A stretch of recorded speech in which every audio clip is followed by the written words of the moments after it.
चौथी स्टेज, अमूर्त संक्रियात्मक अवस्था या फॉर्मल ऑपरेशनल स्टेज।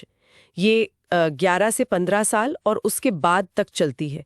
पियाजे के हिसाब से ये डेवलपमेंट का बिल्कुल हाईएस्ट पीक है। तो इस पीक पर आकर दिमाग में क्या नया बदलाव आता है? मूड स्टेज में तो बच्चा लकड़ी के ब्लॉक्स गिन रहा था। अब वो फिजिकल ब्लॉक्स को छोड़ देता है। अब दिमाग में एब्स्ट्रैक्ट थॉट यानी अमूर्त सोच आती है। अब बच्चा अलजेब्रा के एक्स और वाई को बिना किसी फिजिकल ऑब्जेक्ट के दिमाग में ही सॉल्व करने लगता है। जबकि एक्स और वाई तो असली दुनिया में कहीं दिखते ही नहीं है। यही तो मैजिक है।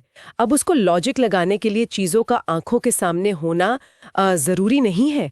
वो अब आजादी, न्याय या आगे क्या हो सकता है, ऐसी बातों पर भी सोच सकता है, जिसे हाइपोथेटिकल रीजनिंग या परिकल्पनात्मक तर्क कहा गया है।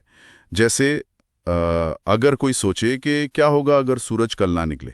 हाँ, एक 6 साल का बच्चा शायद ये सवाल सुनकर कंफ्यूज हो जाए, पर एक 14 साल का टीनेजर इस पर पूरी की पूरी साइंटिफिक थ्योरी खड़ी कर सकता है।